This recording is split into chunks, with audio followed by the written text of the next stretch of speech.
Здравствуйте, уважаемые зрители и подписчики, с вами команда Юпитер Стар и я Валентин Бахвалов.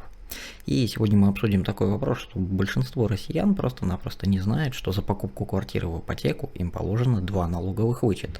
72% россиян уверены, что при покупке квартиры в ипотеку они имеют право лишь на один налоговый вычет, показало исследование Райффайзенбанка.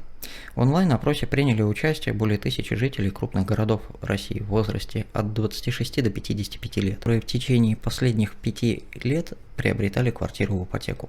Только 17% опрошенных знают, что приобретая недвижимость в ипотеку, у них есть возможность получить 2 выплаты. 2% предположили, что 3, и 1% думает, что ни одного. 8% затруднились ответить на вопрос.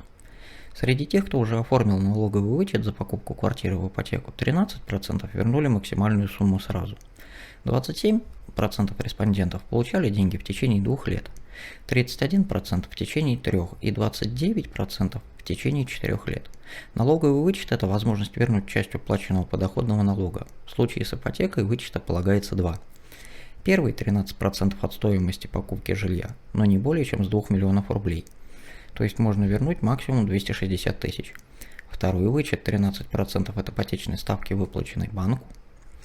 Здесь также есть ограничения по сумме не более чем 3 миллиона рублей. То есть максимум можно вернуть до 390 тысяч. Деньги можно получить, когда на руках будут акт приема передачи квартиры и права собственности. Большинство респондентов, 68%, знают, что супруг также имеет право на налоговый вычет с покупки одной квартиры. При этом 16% опрошенных затруднились с ответом. Каждый из супругов может подать документы на налоговый вычет, таким образом удвоить выплату с покупки квартиры, но при этом с процентов по ипотеке нет. Налоговым вычетом с покупки недвижимости можно воспользоваться несколько раз, в случае если после приобретения недвижимости вернули не максимально возможную сумму, остаток лимита сохраняется. Однако с оплаты процентов по ипотечному кредиту можно вернуть часть налоговых средств только один раз в жизни. Даже если выплата не была максимально возможной, остаток в этом случае не сохраняется. Для получения налогового вычета нужны будут следующие документы. Копия документа, удостоверяющего личность или заменяющего его. Справка о доходах 2 НДФЛ. Декларация 3 НДФЛ. Нужна только для получения вычета через налоговую. Копии документов, подтверждающих право на собственность.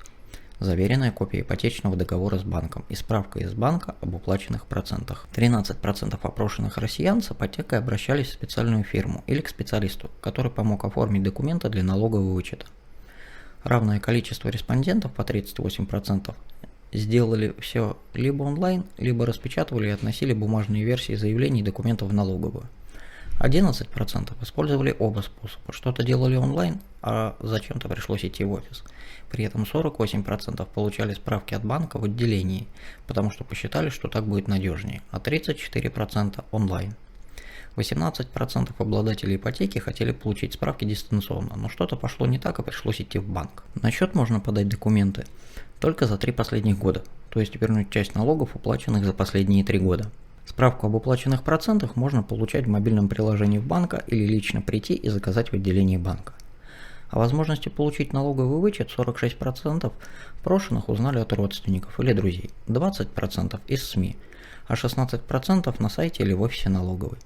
11% респондентов узнали об этом в банке, 7% говорят, что знали всегда. 8% опрошенных, которые в течение последних 5 лет покупали квартиру в ипотеку, не получили за это налоговый вычет, так как вообще не знали о такой возможности.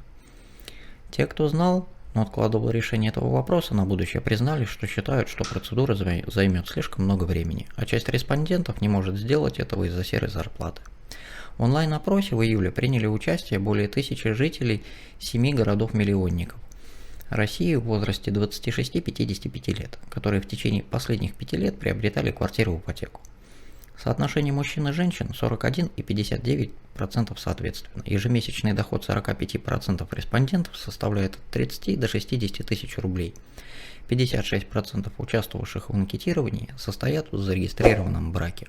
Делитесь вашим мнением в комментариях, знали ли вы об этом или нет. А с вами была команда Юпитер Стар и я Валентин Бахвалов. До встречи в следующих видео. Юпитер Стар.